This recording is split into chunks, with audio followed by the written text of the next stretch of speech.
الله عليه. انتصر منه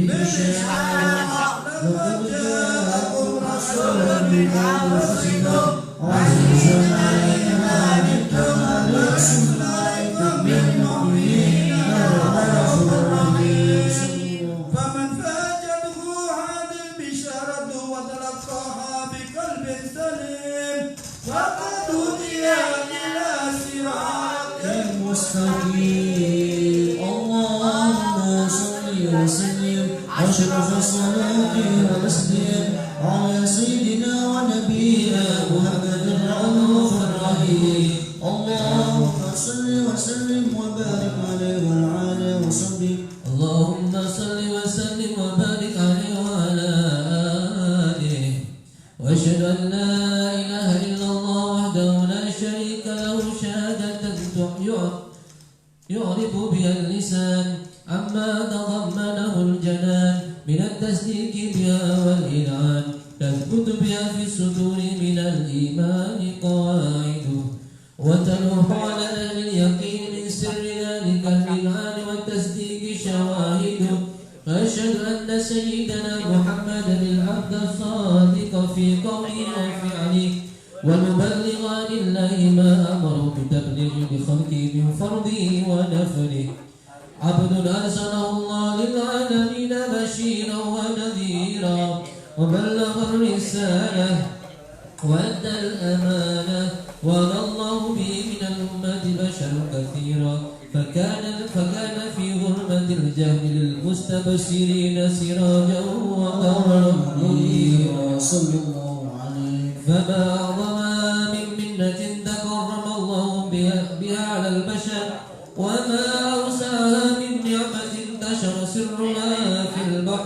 في البحر والبر اللهم صل وسلم بأجل الصلوات وأجمعها وأزكى التحية وأوسعها على هذا العبد الذي وفى بحق العبودية وبرز فيها في خلعة الكمال وقال بحق الربوبية في مواطن الخدمة لله وأقبل عليه غاية الإكمال صلاة يتصل بها روح المصلي عليه به وينبسط في قلبه نور سر تعلقه به وحبه ويكتب بها بعناية الله في حزبه وعلى آله وصحبه الذين ارتقوا صهوة المجد بقربه وتفيأوا إلى الشرف الأصل بوده وحبه ما قال أقوال بنشر ذكراه نسيه اللهم صل وسلم واشرف الصلاة وسلم على سيدنا نبينا محمد الرؤوف الرحيم اللهم صل وسلم وبارك عليه وعلى آله وصحبه اللهم صل وسلم وبارك عليه وعلى آله صلى الله عليه فلما تعلق إرادة الله في العلم الكثير بظهور أسرار تخصيص للبشر الكريم بالتقديم والتكريم وهدت القدرة الباهرة من نعمة الواسعة والمنة الغامرة فالمفارقة بيضة التصوير في العالم المدرك الكبير عن جمال المشهود بالعين حامل وصف الكمال المطلق والحسن التام والسين وتنقل ذلك الجمال الميمون بالأسماء الكريمة والبطون فما يسب الضمة إلا وتمت عليه من الله النعمة الله عليه التي يتنقل في بروجه ليتشعر به موضع استقراره وموضع خروجه وقد قالت الأقدار الوزنية مما مضى أسوار رسم سر هذا النور ما أمرت وخصصت به ما خصصت فكان مستقره في الأصلاب الفاخرة والأرحام الشريفة الطاهرة حتى برز في علم الشهادة بشرا لا كالبشر ونورا حيا الأذكار ذوبا صلى الله عليه وسلم ما تتبعك من هذه العقول ليرى كل من ذكر تصيما هو لديه من عجائب ذلك النور المعروف صلى الله عليه وإن كانت الأمثلة في 10 معشار الأوصاف ذلك موصوف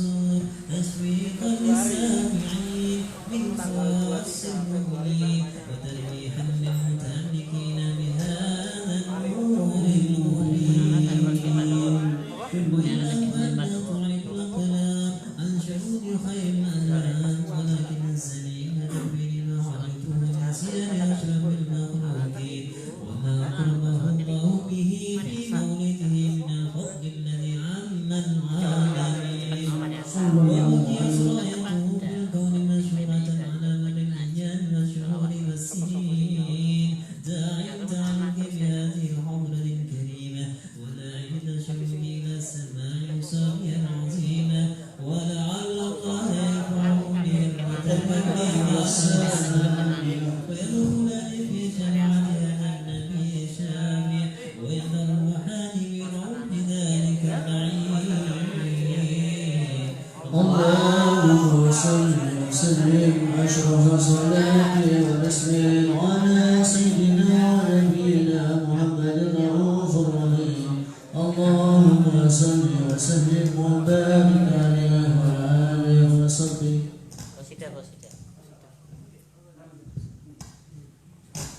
يا ربي إنك مقصودي ومعتمدي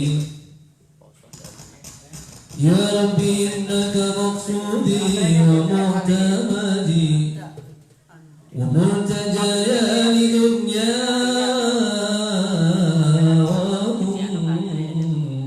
ومنقلبي يا ربي إنك مقصودي ومعتمدي وملتجايا لدنيا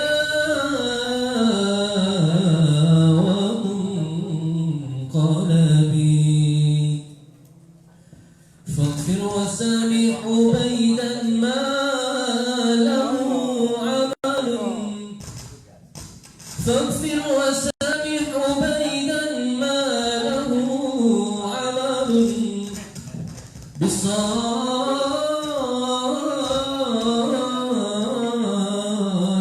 بالصالحات وقد أوعى من الحواب لكنه تائب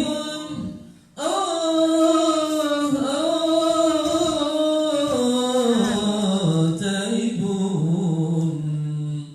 لكنه تائب مما جناه وقد أتاك معترفا يخشى من الغضب فإن عفوت ففضل منك يا صمد فإن عفوت ففضل منك يا صمد فجد علي إلهي فجد علي إلهي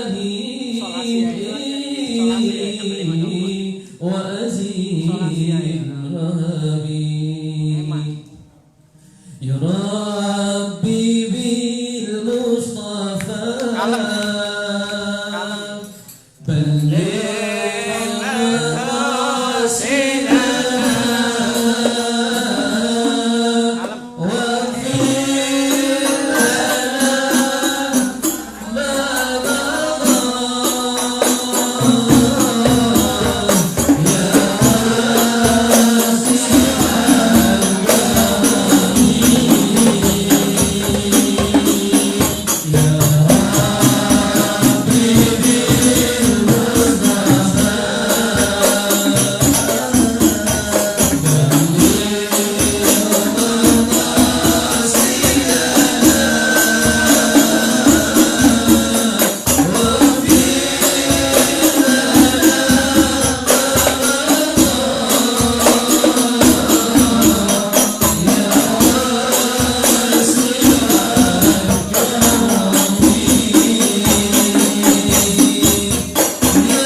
Bismillahirrahmanirrahim. Qalam wal qirtas wa tatanazzaha fi hadaikihi al-asma wal absar wa qad balaghana fil ahadithil mashhura anna awwala shay'in khalaqahu Allahu wan nurul mudaw fi hadhihi surah. فنور هذا الحبيب أول مخلوق برز في العالم ومنه تفرع الوجود وجود خلقا بعد خلق فيما حدث وما تقدم. وقد أخرج عبد الرزاق بسنده عن جابر بن عبد الله الأنصاري رضي الله عنهما قال قلت يا رسول الله بأبي وأمي أخبرني عن أول شيء خلقه الله قبل الأشياء.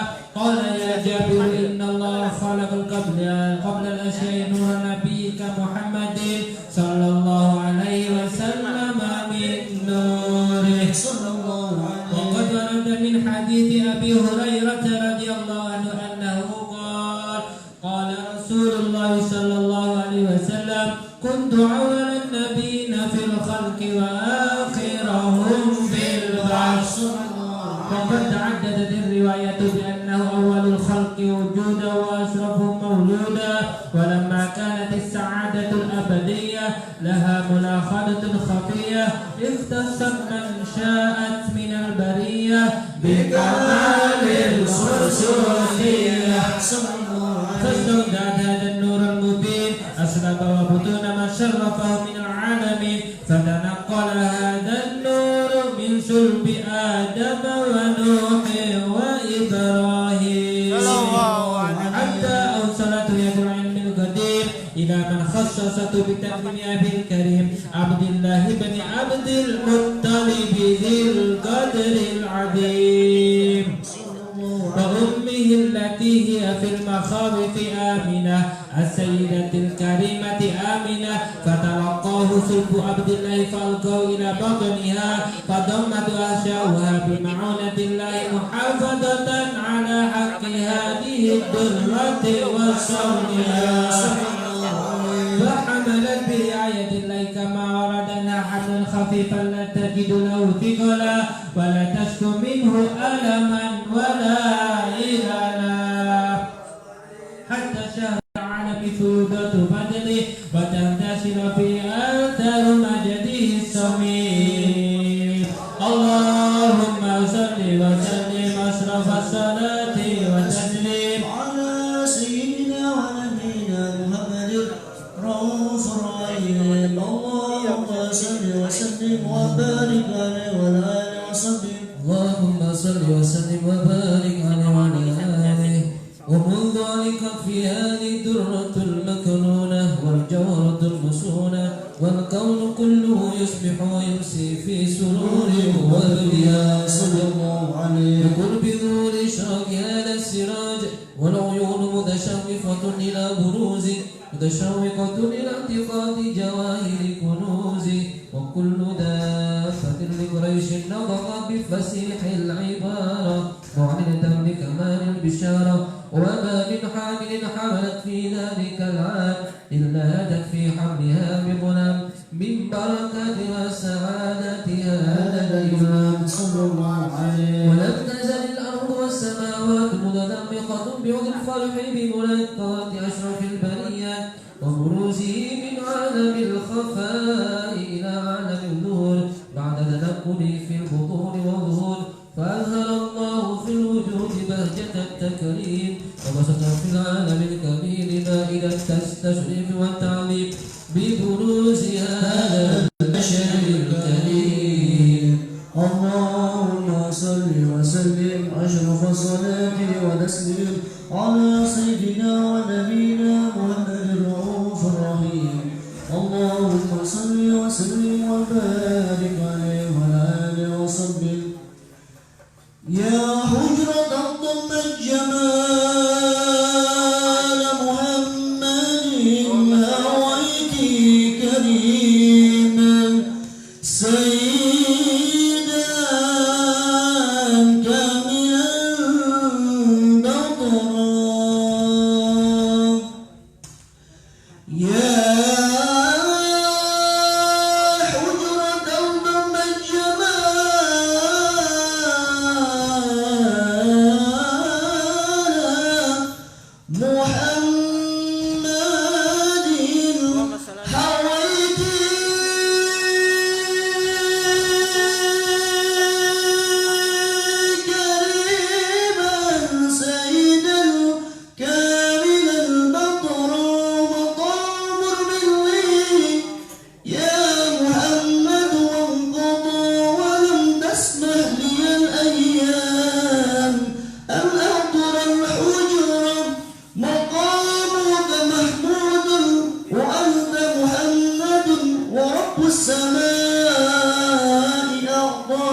وسلم يا نبي سلام عليك يا رسول سلام عليك يا حبيب سلام عليك يا رسول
وبارك عليه وعلى آله وصحبه.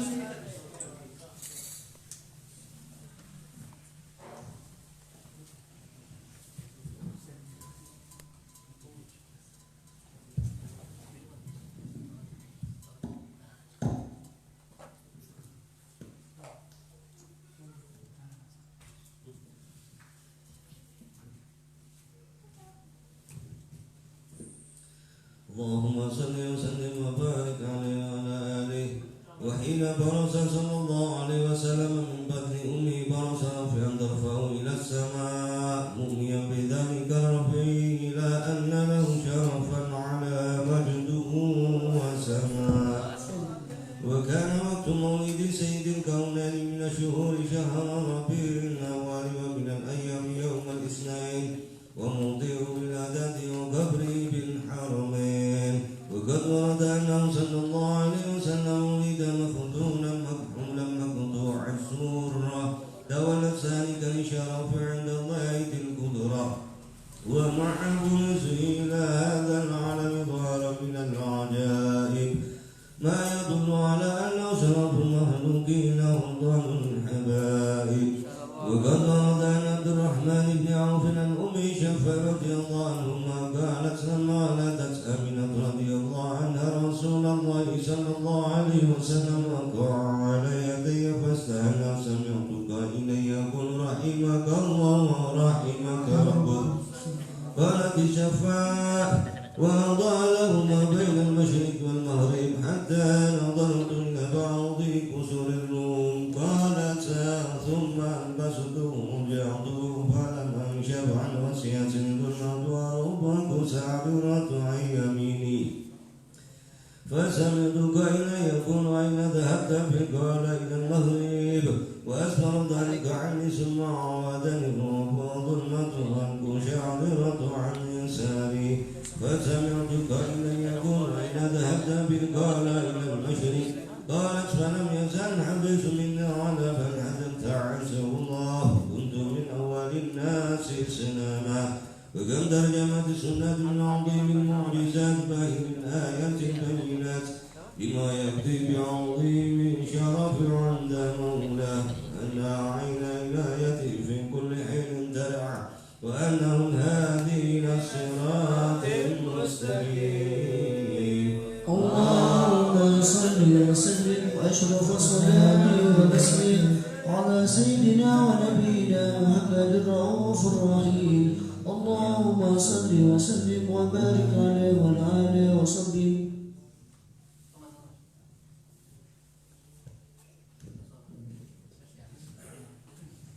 اللهم صل وسلم وبارك عليه وعلى آله. ولقد اتصف صلى الله عليه وسلم من محاسن الأخلاق بما تتيك عن كتابته بطون الأوراق. كان صلى الله عليه وسلم أحسن الناس خلقا وخلقا وأولهم إلى مكارم الأخلاق سبقا وأسرعهم بالمؤمنين حلما ورفقا بل رؤوفا لا يقول ولا يفعل إلا معروفا خلوصا واللفظ المحتوي على المعنى الجازم. إذا دعاه المسكين أجابه إجابة عسكرة. وهو الأب الشفيق الرحيم لليتيم والأرملة وله مع سهولة أخلاق الهيبة القوية التي ترتعد منها فرائس الأقوياء من البرية. ومن نشرته تعطرت الطرق والمنازل وفي عرف ذكره تطيبت المجالس والمحاجر.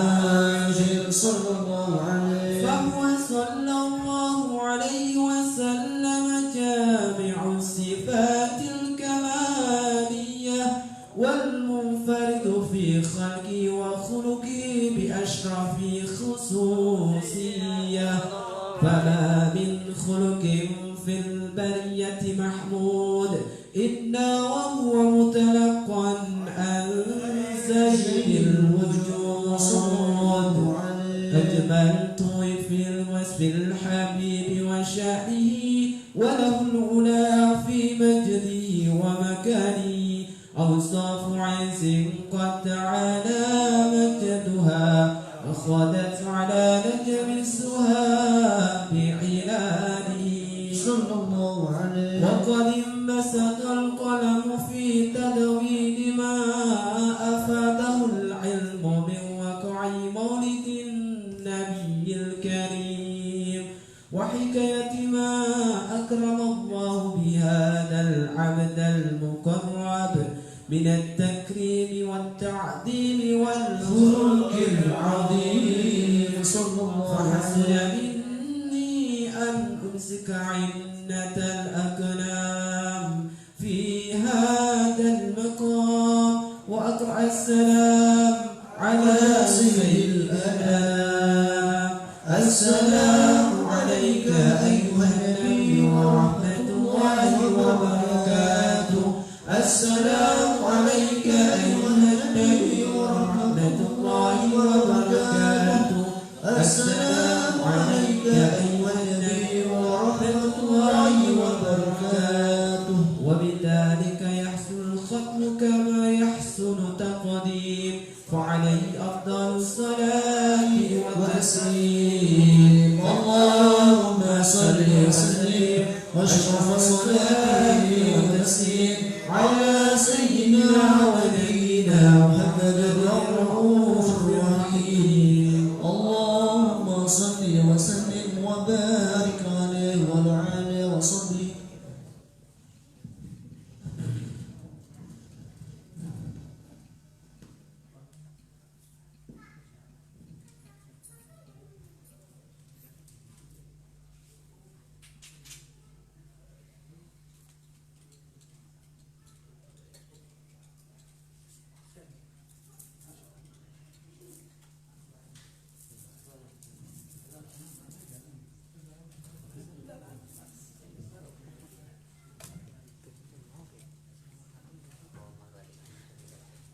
بسم الله الرحمن الرحيم الحمد لله رب العالمين اللهم صل وسلم على سيدنا محمد في الأولين اللهم صل وسلم على سيدنا محمد في الآخرين اللهم صل وسلم على سيدنا محمد في كل وقت حين اللهم صل وسلم على سيدنا محمد في الملأ الأعلى إلى يوم الدين اللهم صل وسلم على سيدنا محمد حتى تريس الأرض من عليها وأنت خير الوارثين صل وسلم على سيدنا محمد وعلى آله وصحبه أجمعين ولما نظر فكر ضلال وانفصاف محمد يأتي الهدى توجهت إلى الله تاسلا بسيدي وحبيبي محمد صلى الله عليه وسلم جعل سيفي مشكورا فعلي فيه محمودا ويكتب أعمالي في الأعمال المقبولة وتوجهي في توجهات الخالصات وسنات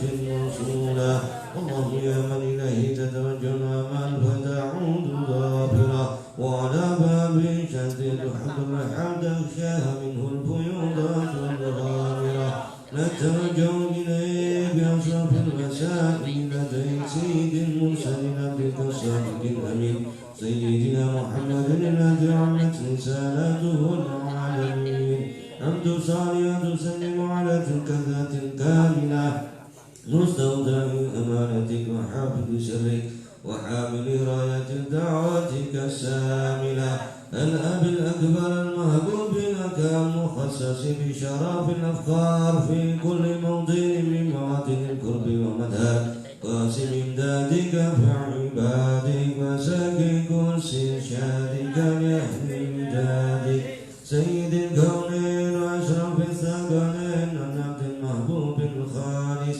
المخصوص منك بأجل الخصائص اللهم صل وسلم عليه وعلى آله وصحبه وأن حضرات اقتراب من أحبابه اللهم إنا نقدم إليك جهاد النبي الكريم ونتوسل إليك بشرف مقام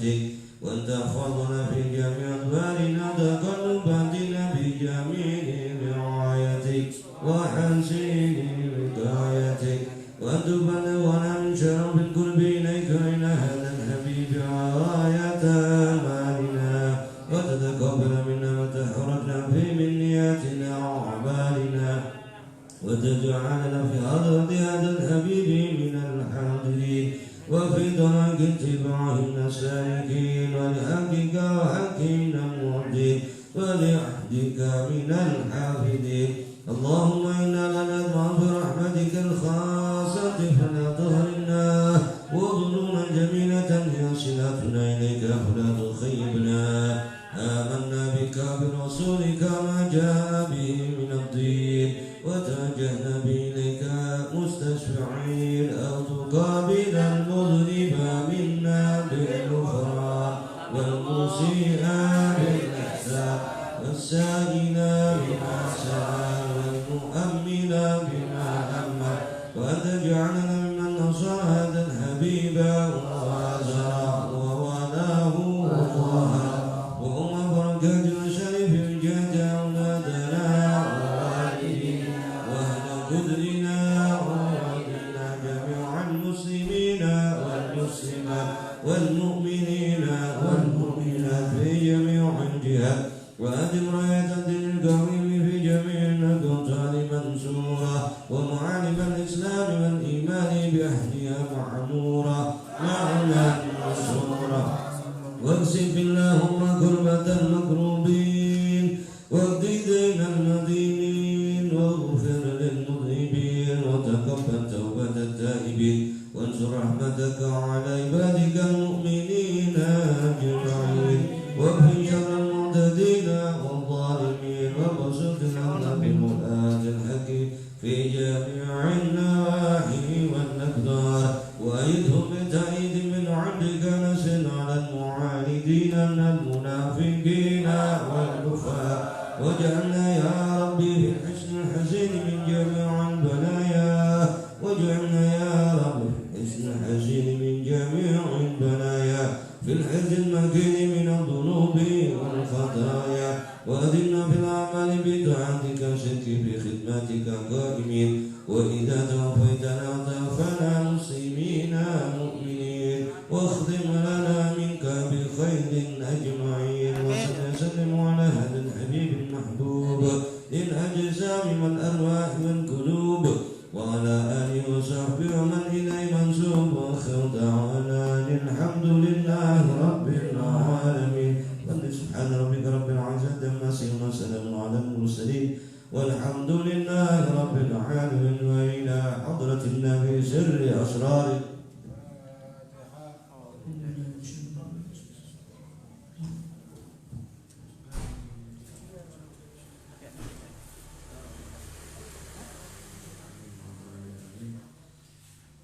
الفاتحة إلى أرواح سمعنا هنا بسببهم Bapak Samsul Arifin, Bapak Haji Nur Hasan Bisri, Ibu Hajah Poiti, Ibu Hajah Sutia, walisa'il muslimina wal muslimat wal mu'minina wal mu'minat, dan Allah yaghfir lahum warhamhum wa yarfa' darajatin bil jannah wa yuridu 'alaina min asrarihim wa barakatihim wa 'ulumihim wa nafahatihim fid din wa dunya wal akhirah ala hadhihi wa kulli niyatin salihah kana syamilah wa la arwah amwatana wa amwatal hadirin anna Allah yaghfir lahum warhamhum wa yarfa' darajatin bil jannah anna Allah yaghfirna lima yuhibbu wa yarda wa ila hadratin nabi Muhammadin sallallahu alaihi wasallam sirr asrar al-Fatihah.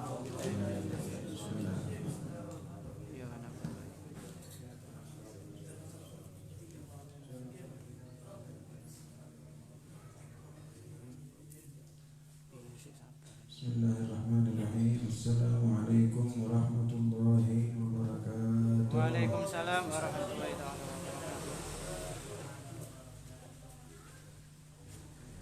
Alhamdulillah wassalatu wassalamu ala ashrafil khalqillah sayyidina wa nabiyyina wa qudwatina wa qurrati a'yunina Muhammad ibni Abdillah wa ala alihi wa sahbihi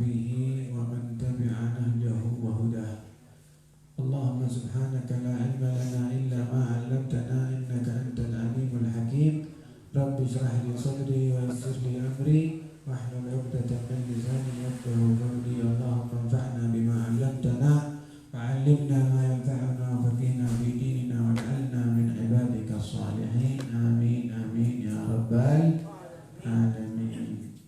Alhamdulillah, puji dan syukur kehadirat Allah Subhanahu wa Ta'ala atas segala limpahan rahmat dan nikmatnya, terutama nikmat Islam, nikmat iman. Semoga Allah Subhanahu wa Ta'ala menetapkan, menambahkan, menguatkan Islam iman kita semua, disertai dengan sehat walafiat sampai meninggal dalam keadaan husnul khatimah. Amin amin ya rabbal alamin. Terlebih salawat serta salam dan berindah kasih kita Nabi besar Muhammad sallallahu alaihi wasallam, begitu juga kepada keluarganya, para sahabatnya, pengikutnya sampai hari kiamat nanti. Semoga Allah Subhanahu wa Ta'ala menjadikan kita semua sebagai hamba-hamba yang kelak mendapatkan syafaatnya di yaumil qiyamah. Amin amin ya rabbal alamin. Alhamdulillah, dan sama-sama kita muliakan orang tua kita Al-Habib Yahya bin Salim Al-Haddad, mata'ana Allah bituli hayatih. Al-Habib Abdurrahman bin Hamid Al-Habsyi, Al-Habib Abu Bakar bin Hamid Al-Habsyi, serta habaib yang lainnya, para asatidz wa khusus bidzikri, guru kita bersama Da'illallah Gus Yasin, mata'ana Allah bituli hayatih wa nafa'ana bi'ulumihi fid dharain. Amin amin ya rabbal alamin. Ustaz Junaidi, Ustaz Haji Saleh, Ustaz Uthman,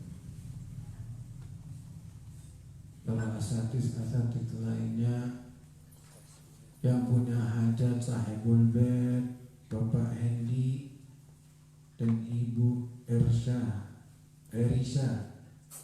Semoga Allah Subhanahu wa Ta'ala memberikan panjang umur, disertai dengan sehat walafiat, disertai dengan ibadah taat kepada Allah Subhanahu wa Ta'ala, dijadikan keluarga yang sakinah, mawaddah, warahmah, diberikan keturunan yang soleh, dijadikan keturunan yang dapat dibanggakan oleh Rasulullah sallallahu alaihi wasallam. Begitu juga kepada hadirin semuanya, semoga Allah Subhanahu wa Ta'ala menjadikan kita semua manusia dan hamba yang mulia di sisinya Allah. Amin amin ya rabbal alamin. Alhamdulillah.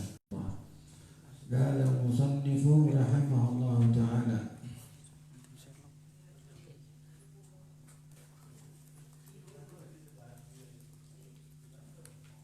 فإن قلت فما بداية الهداية لأجرب نفسي فيها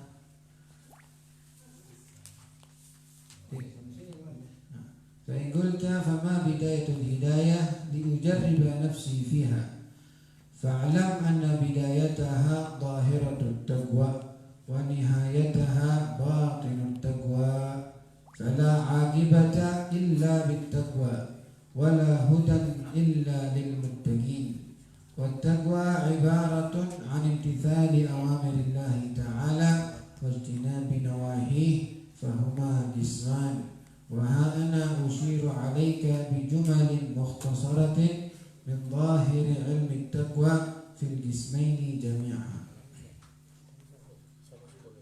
Dikatakan oleh Imam Ghazali radhiyallahu ta'ala anhu wa rahimahu wa ja'alahu wa askanahu jannatahu, amin ya rabbal alamin.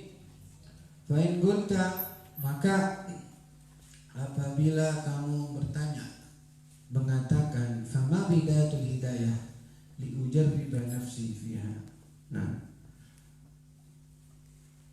di pertemuan sebelumnya ditunjukkan sama Imam Ghazali bahwasanya ada 3 golongan dalam menuntut ilmu. Manusia itu terbagi 3 bagian. Yang pertama, orang yang menuntut ilmu ikhlas karena Allah Subhanahu wa Ta'ala. Ini sudah jelas orang-orang yang beruntung, minal faizin, kata Imam Ghazali. Nah, mudah-mudahan kita digolongkan golongan yang pertama. Amin ya rabbal alamin. Golongan yang kedua, orang yang menuntut ilmu dengan niat untuk dunianya, tapi menyadari bahwasanya niatnya itu bukanlah niat yang baik. Jadi udah nuntut ilmu tapi nyadar niatnya itu niat yang gak baik. Nah ini golongan yang kedua kata Imam Ghazali, fahuwa minal mukhatirin, orang-orang yang berani ambil resiko. Karena kalau dia meninggal sebelum taubat kepada Allah, maka dia tadi takutnya meninggal dalam keadaan su'ul khatimah waliyatubillah. Tapi kalau dia taubat lalu dia mengqadha apa yang terlewat, ketinggalan daripadanya, nah insya Allah dia digolongkan golongan orang yang pertama tadi, minal faizin, orang-orang yang beruntung. Dan yang ketiga orang-orang yang halikin, orang-orang yang celaka. Bagaimana orang nuntut ilmu, alim ulama, bukan karena Allah, melainkan untuk dirinya sendiri, untuk dipuji, untuk dapat pangkat, dapat kedudukan, dapat harta, dapat pengikut, membesar-besarkan majlisnya dan sebagainya. Orang ini sudah jelas minal khasirin, minal halikin, dialah orang yang celaka. Nah Imam Ghazali di sini menunjukkan di dalam mukadimahnya dalam kitab Bidayatul Hidayah bahwasanya dalam kita menuntut ilmu yang mana akan menjadi kitab yang dinamakan Bidayatul Hidayah, permulaan menuju hidayahnya Allah Subhanahu wa taala, ini kuncinya. Nah, kalau kita bertanya, sudah tahu sekarang dalam diri, berarti kita menuntut ilmu ini begini modelnya. Ada orang menuntut ilmu yang pertama begini, niatnya mukhlis karena Allah. Ternyata ada juga yang menuntut ilmu tapi niatnya bukan mukhlis karena Allah, tapi dalam dirinya nyadar, wah niat saya nggak bagus. Ada juga orang menuntut ilmu bukan nyadar tapi merasa dirinya baik, pada hakikatnya dia buruk. Ini yang ketiga, waliyatubillah. Semoga kita semua dijauhkan daripada golongan yang ketiga. Amin ya rabbal alamin. Nah, maka kita bertanya dalam diri kita, fama bidayatul hidayah. Namun apa bidayatul hidayah ini? Apa? Ujar nafsi fiha, untuk saya coba, saya uji, saya jadikan sebagai tes bagi saya sendiri. Kalau mau tahu, maka ketahuilah, fa'lam anna bidayataha dhahiratut taqwa. Nah, bidayatul hidayah, permulaan orang menuju hidayah itu adalah dhahiratut taqwa. Tampilannya terlihat tampilan takwa. Maka artinya luarnya dulu kelihatan, ikut serta. Wa nihayatuha batinut taqwa. Nah, kalau sudah permulaannya, garis start pertama, langkah pertama itu memperbaiki zahirnya, namun nihayatuha, endingnya, garis finishnya, terakhirnya, langkah terakhir itu adalah batinnya yang jadi takwa. Fala aqibata illa bittaqwa. Nah, sini kadang-kadang kita suka paham, bersihkan hatinya dulu, nanti zahirnya nyusul katanya. Memang ada satu perumpamaan yang dikatakan tambil jauhar qablal madhar. Nah, perhatikan jauhar. Jauhar itu dalam bahasa Arab artinya permata. Permata itu ikonik atau benda yang paling mahal, batu yang paling mahal. Nah, yang paling mahal di manusia hatinya. Maka perhatikan hatimu sebelum memperhatikan zahirmu. Cuman kadang-kadang kita salah kaprah, salah paham. Kita berusaha memelihara hati kita dengan cara yang salah, sehingga jangankan batinnya, zahirnya ikut-ikut buruk. Pada hakikatnya udah dirinya buruk, dalamnya buruk, zahirnya ikut buruk, tapi merasa dirinya baik. Nah, ini yang bahaya. Kalau memang mau dibersihkan hatinya, ya udah pelan-pelan, karena kita manusia, zahirnya dulu dibersihin, nggak apa-apa. Oh enggak, enggak Ustaz, saya mengurus hati saya dulu, dohirnya nanti aja. Ya memang bagus, tapi bisa apa bisa? Apa betul bisa? Karena tasyabuh bis salihin itu membawa kita menjadi bersih nanti. Antum tasyabuh dulu, ikutin dulu gaya orang soleh, ikuti dulu gaya orang yang baik.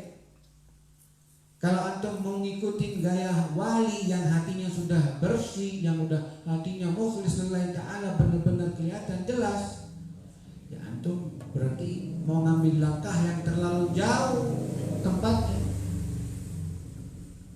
Tapi bagi pemula, nah ini bidayatul hidayah, permulaannya hidayah, permulaan mau menuju hidayahnya Allah. Bagaimana? Ya udah, dohirnya dulu ditakwain, sholatnya yang benar dohirnya, perilakunya yang benar dohirnya. Nah itu nanti lama-lama nihayat Tuhan, garisnya nanti itu akan membawa, prosesnya akan ujungnya membuat batin kita bersih, batin kita semakin terang, batin kita semakin bertakwa kepada Allah.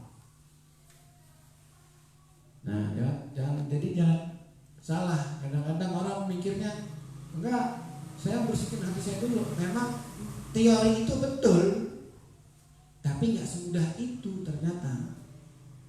Nah di sini diajarkan sama Imam Ghazali, dibilang bersihkan dohir dulu.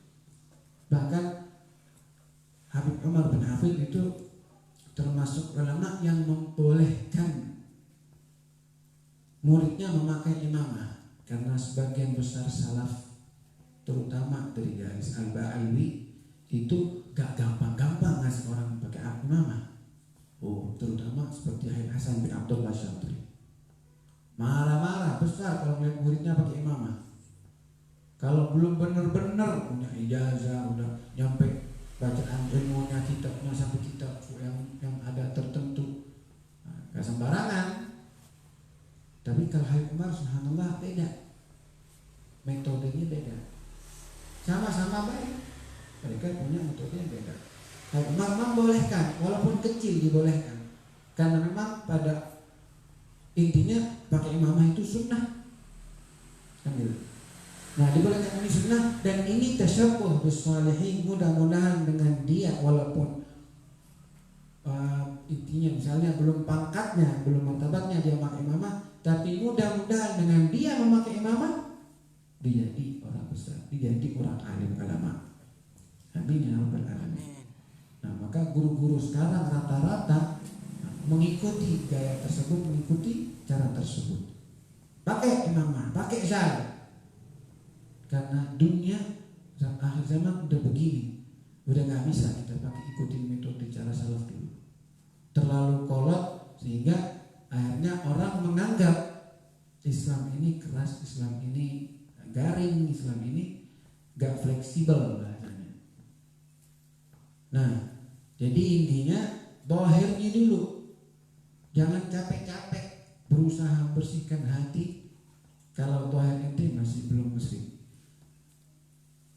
Kalau sudah batinnya bersih, dohir otomatis ikut bersih. Itu udah otomatis, nggak bisa diganggu gugat.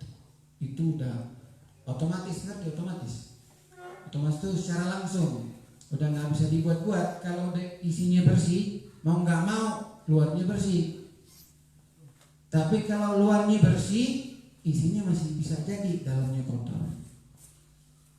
Nah bersih luarnya dengan istiqomah, ikut majelis ta'lim, ikut dengan orang-orang alim ulama, nah lama-lama itu bersih.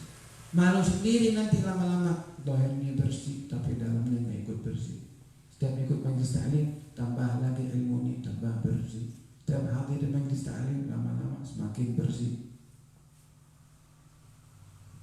Begitu. Karena luar dikatakan itu mir'atul batin, bahwa itu luar itu kacanya dalam, kaca batinnya.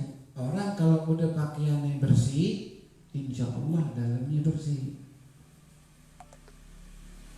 Berarti orang kalau pakaiannya luarnya kotor, dalamnya bingung kan? Kalau orang luarnya bersih, insya Allah dalamnya bersih. Tapi kalau orang luarnya kotor, dalamnya kalau ikut metode yang tadi ya kotor.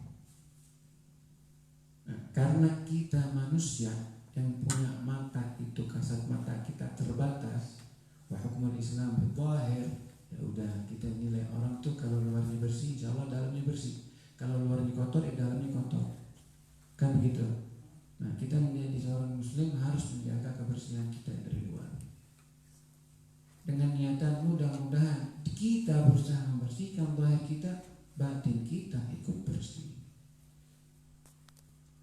Nah, cara membersihkan batin kurang lebih kebetulan tadi pagi alhamdulillah Al-Fakir menghadiri majelis ta'lim Ustaz Khairuddin di Malang yang dihadiri Al-Habib Al-Allamah Al-Murabbi Al-Habib Saleh bin Ahmad Al-Idrus. Di situ ada Al-Habib Umar bin Idrus Al-Khirik ceramah menyampaikan dua hal untuk membersihkan hati. Yang pertama, memperbanyak baca Al-Quran. Nah, dengan memperbanyak kita baca Al-Quran, hati kita dicuci, dibersihkan. Karena banyak di tengah kita orang yang kepingin hatinya bersih, tapi bingung caranya. Karena ar-riya yajri fi majrad dam minal insan, kata Rasulullah. Riya itu berjalan di dalam darah manusia. Gak gampang, gak mudah kita menghindar dari riya, itu gak gampang. Apalagi dunia udah begini zaman sekarang. Terus gak gampang, udah repot menghindar dari riya, itu repot. Nah, kita bagaimana angel ini, bagaimana caranya biar kita bisa selamat dari dia? Nah, ini katanya. Salah satunya perbanyak membaca Al-Quran. Dengan membaca Al-Quran, dengan zikir kepada Allah SWT, hati kita bersih. Karena kata Sayyidina Utsman bin Affan, man tahura qalbuh la yashba' min kalamillah. Orang kalau udah hatinya bersih, lama-lama gak akan bosan, gak akan ngeluh, gak akan capek baca Quran. Jadi obatnya baca Quran. Dengan memperbanyak baca Quran, hati kita itu bersih. Allah Subhanahu wa taala berfirman, "Ala bidzikrillah tatma'innul qulub." Dengan zikir kepada Allah Subhanahu wa taala, sungguhnya hati-hati itu akan menjadi lembut, akan menjadi tenang, akan menjadi bersih. Nah, ini dengan membaca Al-Quran, memperbanyak zikir kepada Allah Subhanahu wa taala, memperbanyak sholawat kepada Nabi Muhammad sallallahu alaihi wasallam. Hal yang kedua yang membersihkan hati yaitu dengan mengurangi makan. Artinya mengurangi makanan, memperbanyak makan lebih dari kadar yang diperlukan, itu yugassil qulub, membuat hati itu menjadi keras, menjadi gersang. Gak ada rahmat di dalamnya, gak ada tumaninah, gak gampang kasihan sama orang, gak gampang simpatik sama orang. Itu karena kalau makannya banyak, otomatis nafsunya tambah, syahwatnya bertambah. Itu udah otomatis. Ya, dibilang idza syabi'atil bab ja'atil jawarih. Kalau perut udah kenyang, maka indera-indera yang lain mulai lapar. Tapi kalau perut lapar, inderanya gak punya tenaga, gak ada tenaganya. Nah, jadi makan ketika lapar, berhenti makan sebelum kenyang. Nah, ini cara aulia salihin salaf kita. Mereka gak makan kecuali sudah lapar. Wah, berhenti sebelum kenyang. Nah, ini dua cara yang bisa kita membuat hati kita menjadi bersih. Semoga kita semua dibersihkan oleh Allah Subhanahu wa taala, dijauhkan dari riya, dari ujub, dari kibir, dari hasad. Amin amin ya rabbal alamin. Nah, di sini dibilang fala aqibata illa bittaqwa wala hudan illa lil muttaqin. Maka tiadalah suatu dampak kecuali dengan takwa kepada Allah Subhanahu wa taala maksudnya dengan kita menuju hidayahnya Allah dengan menjalani apa yang diajarkan, maka akibah yang akan kita dapatkan nanti tak lain tak bukan itu dengan takwa kita kepada Allah Subhanahu wa taala. Wala hudan illa lil muttaqin, dan tiadalah hidayah, tak ada petunjuk kecuali bagi orang-orang yang bertakwa kepada Allah. Nah, mau cari hidayah datang ke sini, duduk, baca maulid, baca ratib, baca kitab Hidayatul Hidayah karangan Imam Ghazali. Mau menuju hidayah tapi nggak ada takwa, ya udah, kalau kata Imam Ghazali, kalau bahasa kasarnya ente mimpi aja. Mau lebih kasar lagi, mati aja lu. Nah, gitu. Ente mati aja udah. Gitu. Kalau kata Imam Ghazali. Nah itu tadi. Jadi mumpung masih di awal menuju hidayah, insya Allah kita semua sudah dapat hidayah. Tapi manusia, namanya manusia kadang-kadang ghaflah, kadang-kadang lalai, kadang-kadang apa tuh bahasanya, melenceng. Keluar udah bagus-bagus hidayah, bagus-bagus istiqomah, tahu-tahu tergoda lah keluar dari garis hidayahnya. Nah kalau keluar dari garis hidayah, untuk kembali lagi itu perlu diulang lagi semua itu. Perlu takwa lagi, perlu semua langkah-langkah yang diajarkan sama Imam Ghazali. Nah, kalau sudah merasa antum sudah di garis hidayah, dipertahankan. Pertahannya bagaimana? Ya ini, dengan duduk di majelis taklim, duduk di majelis hadir, di majelis taklim, dekat-dekat sama orang alim ulama, itu yang terpenting. Antum dengan dekat sama salihin, dekat sama orang besar, sama alim ulama yang sangatnya nyambung pada Rasulullah SAW, mandang mereka saja sudah membersihkan hati kita. Dengarkan ucapan mereka, barakah nur, kata Muhaddad. Ulama-ulama yang bicaranya sidik, jujur, murni karena Allah, itu walaupun gak fasih bahasanya, itu menjadi cahaya, nur dan berkah. Tapi orang-orang yang bicaranya bukan sidik, gak ada jujur, gak murni karena Allah, itu walaupun fasih, bahasanya bagus, peribahasanya pintar, tapi itu gelap, sesat, kata Muhammad.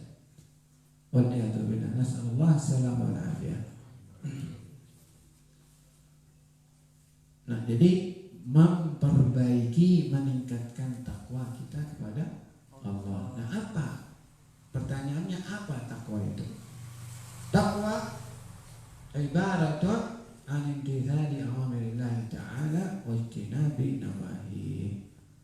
Nah, takwa itu kata Imam Ghazali imtithal awamirillah, mengikuti, mentaati perintah-perintah Allah. Allah bilang sholat 5 waktu dalam sehari. Orang yang bertakwa laksanakan sholat 5 waktu dalam sehari. Berarti orang yang lalai sama sholat bukan orang yang bertakwa. Nah ini dicatat.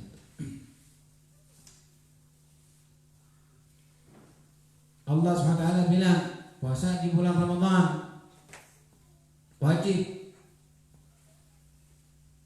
Lalai berarti bukan orang yang takwa. Kalau nggak puasa dosa.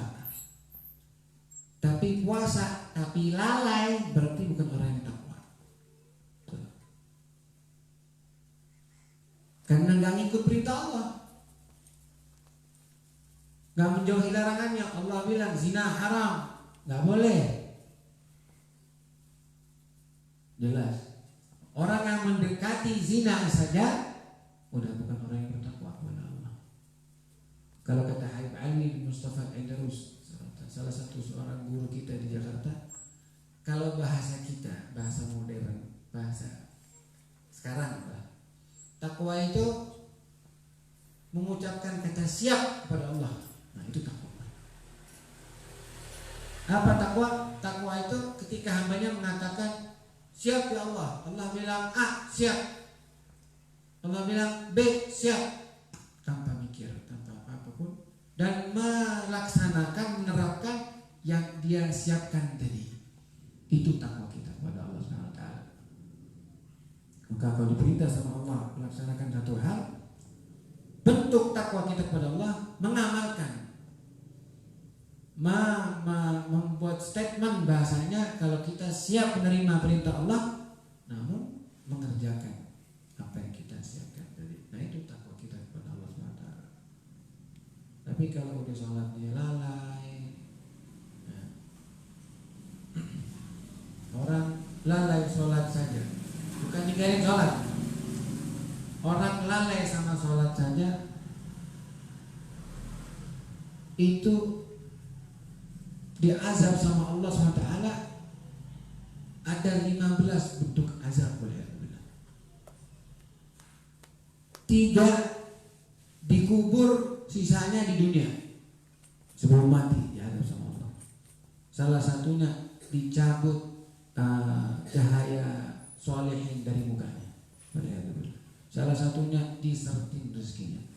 Salah satunya diisi gundah gulana dalam hidupnya. Gak ada ketenangan dalam hidupnya. Gak ada mawaddah dalam hidupnya. Nah, yang di dalam kubur salah satunya Allah kirimkan ular di dalam kuburnya, namanya Al-Aqra. Ularnya besar, panjang. Setiap dia ketemu sama ular tersebut tuh dipukul satu pukulan yang tembus ke dalam tanah kurang lebih 70 meter. Itu karena dia, kata ular, kenapa kamu memukul saya? Kata ularnya, karena kamu menelatkan sholat subuh gak pada waktunya. Bukan gak sholat, tapi sholat. Nah, begini bentuknya orang gak sholat. Kenapa? Lalai sama sholat tuh kayak begini. Nah, bagaimana yang gak sholat? Masya Allah, senang aja. Nah ini hati-hati. Kalau kata Rasulullah, sholat yang ada di sholat itu tiang agama. Ninggalin sholat berarti gak ada bedanya kita sama orang kafir. Karena perbedaan kita intinya sama selain muslim itu adanya sholat yang di tengah kita. Buat sholat dinamakan sholat karena dari kata silah. Silah itu artinya penyambung. Nah, as-salah satu-satunya atau cara paling cepat menyambung kita dengan Allah Subhanahu wa taala. Maka kalau orang memutus sholat, artinya dia memutus hubungannya dengan Allah Subhanahu wa taala. Waliyahulillah. Kalau orang udah lalai sama sholat, berarti dia menganggap hubungan dia sama Allah itu ringan. Hubungan dia sama Allah itu gak penting ya. Bayangkan orang menganggap hubungan silah dia kepada Allah SWT itu gak gampang nanti. Lihat jam, masih 2 jam lagi, kapan sejam lagi. Nah ini model-model orang yang akan disiksa oleh Allah SWT di dunianya maupun di kuburnya maupun di akhiratnya. Nah dibilang at-taqwa ibaratun an mithal amrillah ta'ala wa ijtinabi nawahi.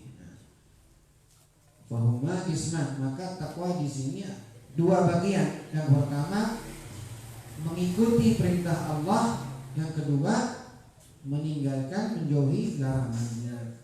Wa ana usyiru 'alaika bijumlah. Namun di sini saya menunjukkan kepadamu dengan kalimat-kalimat yang ringkas min zahir ilmi taqwa, daripada zahirnya ilmu taqwa kepada Allah di dalam 2 bagian tersebut. Dengan begini kita sudah selesai mukaddimahnya Imam Ghazali. Mudah-mudahan menjadi ilmu yang manfaat bagi kita semua. Menjadi ilmu yang manfaat artinya ilmu yang dapat diamalkan nanti. Karena inti ilmu yang manfaat itu amal. Pulang dari sini nggak amalin, kalau